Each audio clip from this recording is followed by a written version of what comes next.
Child, Phaedra. Now I know, girl, you're supposed to be this progressive, very forward-thinking lawyer and everything, but girl, you are a major risk taker. And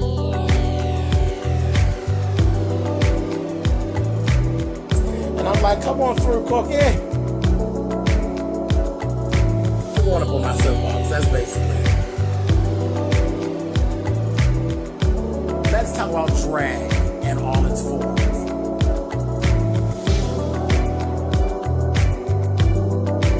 What,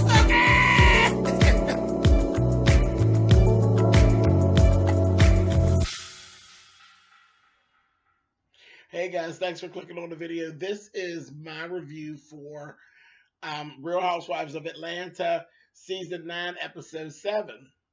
Let me start right off. Like I said, Phaedra, you're a huge risk taker because I don't know how I even feel about this whole scene, the first scene that we saw at your house, where you actually went out for several hours it showed, about 3 hours or so. You went out and about the town doing whatever it is that you were doing, and you left Aiden to babysit Portia and your baby. I don't know how Child Protective Services would actually take that. But whatever. I mean, at least we had some video footage. It seemed like everybody got along really, really well. But I just didn't think that Aiden was of the age to actually be able to babysit Portia and your other younger child. But I mean, go ahead, girl. Progressive and risk taking. I don't know. I hope you don't end up in jail. Anyway, moving on. All while those children were alone, honey, they were just having a good time and opening up brand new toys and carrying on. I said, "Oh, okay, well, they had free reign of the house." That was interesting. And the baby, I know he told Portia at one point that he didn't trust her, honey. Guess what? I think it's Mr. President. Is it Mr. President, the baby? The youngest one? Neither do we. We don't trust that bitch either because she's not trustworthy. And speaking of Portia, okay, she literally had the little guy that she's been dating back in the day and she's planning on having the babies with and all that come to her house. Well, I guess it was to her mother's house for dinner. And her family basically wanted to grill him, I guess. Ridiculous. Lauren was actually going hard. She really was. Lauren was going hard and asking all the hard questions about his other kids and this, that, and the other. Their brother seems a little goofy to me. He fits in with the Portia and the mother fits in. And let me ask this. Who in the fuck made that wig that Portia's mother had on? That was horrible. Horrible. I said, girl, somebody really took that circular installation really to the next level, honey. They get whoop, whoop, whoop, whoop till they got up to the top, honey, and left for a nice little blonde knot, honey. And that's where the wig started. And the hair just kept, that was just as ugly as fuck. It was horrible. It didn't look good. And it has like a little knot on that. So I don't like that. That wig is giving me Whoville tease. I don't know about her. Their mother, she just tries too hard. She's trying too hard to be young. She's trying too hard to be relevant. She needs to go sit down. And she doesn't play like a mother role. She kind of is just there. She's another one. I don't know how Protective Services feels about her watching other people's kids either, because I wouldn't leave mine with her. Well, shit, look how Portia turned out. Anyway, moving on. Moving on. Cannot Candy. Cairo did a photo shoot this episode with Sheree was actually running everything. They were nice pictures. He looked okay. I mean, he's a cute kid. I mean, what else? You know, when you come to male models, what's really required? He actually has. He's tall. Good skin. You know, his skin was very even. He did like topless shots. Um, and his body is not too muscular, and that kind of thing. So, because that all is going to go into play with where he fits in at. Because if he was too muscular, then certain clothes and things they wouldn't use him for. You know what I mean? So, yeah, I think he'll be okay. I think he'll be okay. Later on in the program, we actually saw where he actually sat down, him and Sheree sat down with Cynthia. And I'm like, Cynthia was just like looking at him, and she was really grilling him to see where the flaws are, because that's their business. It's not personal. That's that business. They're not looking to see what your good attributes are. They literally look from the gate to see what's wrong, and that's just, hey, it's the nature of the beast. And I just laugh because Sheree has it in her mind that everybody wants to fuck Cairo. So nobody want to fuck Cairo. Trust me. We think Cairo, well, I can't speak for everybody else. When I look at Cairo, I say that's a cute little boy. He grew up to be a cute little boy, but there's nothing about Cairo that makes me want to fuck Cairo. Not at all. And he's like a little kid. And I don't think Cynthia wants to fuck Cairo either. And she basically did tell her, he's tall, but he's a bit too tall for certain things. He's a bit too tall. So it was funny because, she's called herself the momager and all of this, kind of carrying on. And she's trying to shield Cairo from the conversation. Literally. Everything that was kind of a negative light that Cynthia said, she combated with something else. Okay, well, we want to hear that. Honey, you let that go, because it's just the beginning. You have yet to hear the criticisms that come along with modeling. And I mean, it doesn't matter where you go, there's going to be people telling you different things, and everybody won't harp on the same thing. Something that you think is really great, somebody else will tell you that it's not, especially when it comes down to male models. When it comes down to male, because males just in general think that it's a good thing to be well endowed. Not when you're modeling, unless you're a porn actor. That in some arenas is an issue. So it just depends. He has to get a whole burst of it. If this is what he's going to do, you got to turn it loose, honey, and let him go head on. And he needs to hear what the real things is. And like she said, a little too tall. A little too tall. And I promise you, if that's what Cynthia said, she knows what she's talking about. It'll come up again. But that's Sheree. She's always doing too much, except for when she's trying to pay for her house or get a clothing line started. Then she doesn't do enough. But with everything else, she fucking overdoes it. Anyway, moving on. Next, we see where Cynthia and Noelle actually got approval for their lake house, so she's going to get her house. I guess we'll be seeing her moving in there very soon. Beautiful, beautiful place it was. We seen Kenya give a call to her dad. This episode didn't have a whole lot. It was just like things just sporadically thrown in. Kenya talked to her dad, and her dad, she's telling him the concerns she had. And I'm getting tired of listening to Kenya. I'm getting tired of the Matt and Kenya thing, because Kenya's telling every scene she goes in on Matt, goes in on Matt, goes in on Matt, and all the things that's wrong with Matt. And then when people are agreeing with her, like, oh, wow, girl, you need to really watch. Then the bitch says, but I love him and he loves me, and I know it's just one time. If you don't want the advice that people are giving you, stop building a picture. Because you're building a picture of negativity around Matt. But then after you do that and get everybody where you want them, because that's you. That's the game you play, bitch. I got to get everybody on my side. I need everybody on my side. That's the Kenya game. Get everybody on my side, and then I'm the victim. That's the Kenya Moore game. Parker Brothers is going to be selling it this Christmas season. Check out Kmart. But anyway, once you get everybody on your side, then you're like, oh no, damn. Okay, no. But he loves me. He's great. We're already on your side. We think he's fucked up. But anyway, so she tells her dad, and he's like, Oh yeah, I wish I was there to come talk to him. You know what? Yeah, you send me a ticket, get me a plane ticket, and I'm gonna come. Why don't you get your own plane ticket, you broke motherfucker?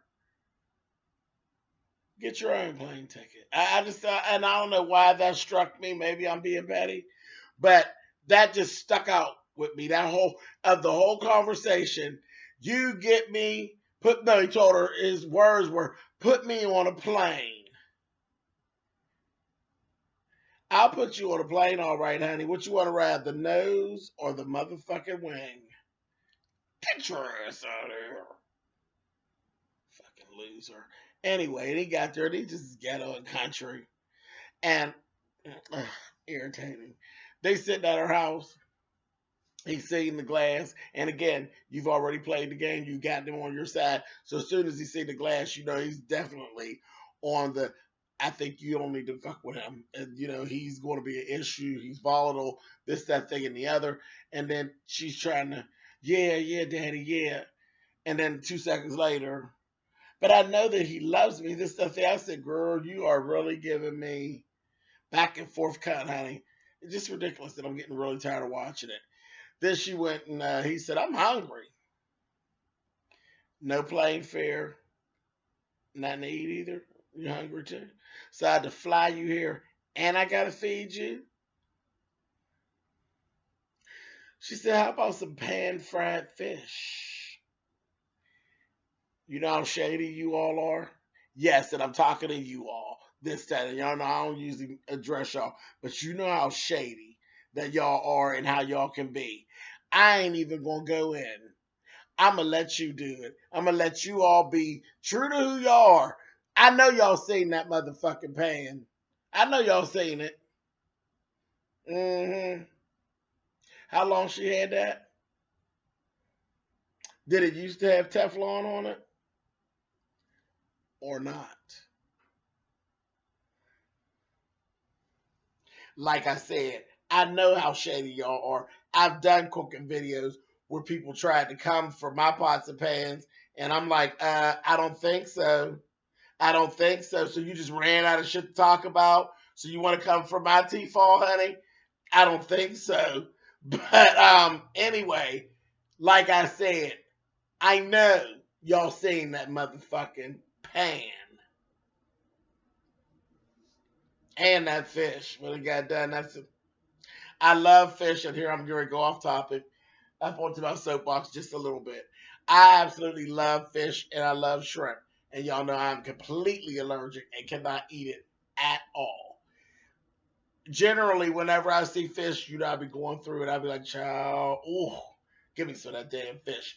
Auntie Fee actually had did a video quite a while back. I had left her some comments. She was frying catfish. Child wanted to smack Auntie Fee's face. It looked so fucking delicious. And she fried the shit out of this fish. You hear me? And I said, it's a shame I'm watching this video and salivating over this fish that I can't eat it. Hey, terrible. But yeah, check it out. Just if you look up Auntie Fee fries catfish, it'll come up. But child, that's how I am when it comes to fish. I just love it. I can't wait to go to New Orleans and check out everything. And I can't eat a thing. Can't eat one thing. But it just is what it is. But when I seen Kenya's shit, I'll be fine. I didn't want that shit she cooked nowhere near my motherfucking mouth. And it looked just as dry. I said, wait, child, girl, you're beautiful. You got beautiful hair, girl, and you pick out some cute clothes to put on sometimes, girl. But cooking is not one of your motherfucking best qualities, girl. That goddamn fish looked as dry. Oh, honey, no. No, God, honey. Dry as the Sahara Desert. I said, girl, get on out of here, goddamn Kenya. And her dad told her, he said, yeah, you know, it's free to him like the rest of the trip, the old motherfucker. He said, oh, yeah, it's tasty. Yeah, it's tasty. I said, that shit looked like you was chewing on sandpaper with cornmeal. Boy, get on out of here. Anyway, I'm done fucking with Kenya and I'm getting off my soapbox, but I'm bam, and let's move on. Anyway, so they did this whole little thing where they went to a restaurant. It was a cigar bar, and they invited Matt, it was a whole fucking episode. 17 text messages. Then he wasn't coming. Then he finally showed up with his big goofy ass. And her dad didn't really say anything. You know, I said, did I miss something? Did I fall asleep? I was questioning myself because nothing really got said. He said about how uh, she was manipulative and all those kinds of things, and she was over there rolling her eyes. She was playing tough chick, rolling her eyes and well, whatever, and I don't need that. And I mean, that whole attitude. That's to see, look, see, I know it ain't right for them to fuck you up, but it look like you working on it. Look like you working up to a good ass whooping. Keep talking. And I said, it's terrible. I said, I was just watching her and watching her body language. Honey, your dad don't pose no threat to all of that, Matt. I mean, and there's like all of that, Matt. I said, child, I'm not going to be surprised if at one of these times, honey, they're having one of these conversations. She's doing all that extra and he don't give her this, honey. I'm so sick of them. They need to leave each other alone. And that's basically what I thought the dad was going to say. You know what? Fuck it. Because at one point, Matt was like, I don't need this. I don't need this. He's like, see, this is what I'm talking about. I don't need this. Right there. That's your exit. That was your exit. Get the fuck up and go. You don't got to speak to the bitch ever again in life. It's done. Let Bravo give you your check or whatever, $2-3 you get, and go about your business and leave it alone. She basically saying the exact same thing. Then they get downstairs, and this is where I got confused. I said I must have fell asleep or something, because the dad is saying, if it's really real and you feel like it's real, then you fight for it. Did you just fly all the way out here? Because, see, I was under the impression that you were flying out here to tell this motherfucker, you bet not put your motherfucking hands on my door. See, that's what I was waiting on. You better not. You big, tall, cock-eyed son of a bitch. Put your goddamn paws on my motherfucking daughter. That's what I was waiting on. You came back out and said, if you think she's worth fighting for, you fight for her. If not, then just walk on down and get in your car and go on. Motherfucker, you could have said that over the phone. And we could have saved $300-400 on the ticket, and then nobody have to expose no fucked up pans and make no fucking dried up ass fish. I just thought that was such a waste. Such a waste and so ridiculous. Lastly, Phaedra called Candy and wanted to go and meet up with her for dinner to talk about different things. Candy, like we've gone around and around about Mama Joyce in her mouth and all that shit that she be doing and how she be carrying on. Candy is totally on board with Mama Joyce's actions. She's told there ain't nothing else left to be said about it. Candy is completely on board with Mama Joyce's bullshit. So that's where we're going to roll from here. So when Mama Joyce be out of order on this channel, we're going to let Mama Joyce and Candy the fuck have it. There is no more passes. We're going to let her have it. If she be out of order, I'm letting everybody have it. And I'll get Bertha too if she starts. Okay? So Candy's on board. Her whole thing, she literally went to the dinner with intent to battle. And I don't think Phaedra was ready for that. And I'm not taking either side. Like, I'm not taking Phaedra's side or Candy because I don't really give a fuck either way. I think they're another one that I'm sick of their situation because I've watched them have the same conversation 12 times in the last 3 seasons. That friendship is done. It's done. You bitches are not friends. You bitches don't even like each other. So we could stop sitting down to these. Candy didn't even eat this time because she was so ready for battle. And you know that bitch loved a chicken wing in her mouth with a dipping sauce on her side and a motherfucking Coke to hit on the side while she chewing. That bitch said, I'll just have this water because she came to battle. And all in her confessional, she's like, I know she don't think I came here to sit and listen to her tell me about what my mother did to her. She was all ready to uphold her mother. And Phaedra just kind of was there like, all clueless because she didn't come ready to fight. Well, guess what, Phaedra? This is where everybody's at, bitch. So you better put your armor on because they all ready to fight. They hate you, bitch. The whole family. They're done with it. They don't want to see y'all save it for sure.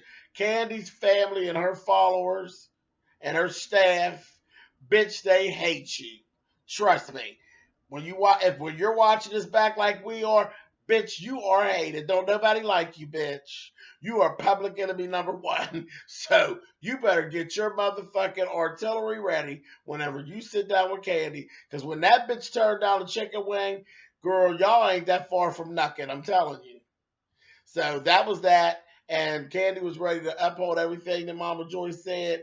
And they just kind of went back and forth. And it was really stupid. It wasn't even an interesting type of an argument. And Candy even, you'll see, and here I go with the next week.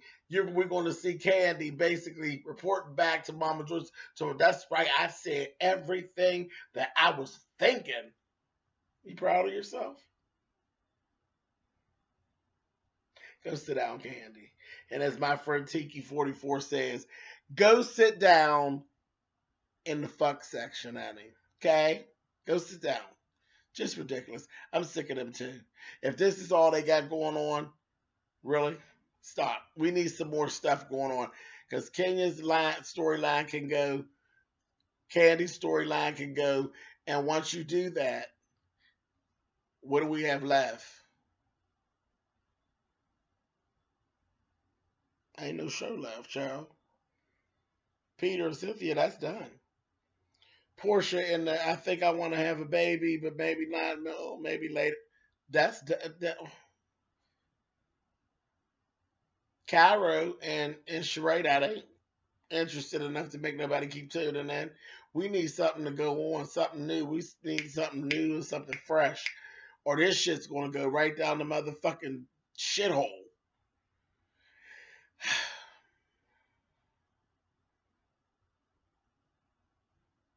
Anyway, well, I'll say something nice. I'll leave out on something nice. Candy's Bob, where she has the shoulder length, pretty much the Bob, and her confessionals. That's nice. I don't like the dress though. All right, bye y'all.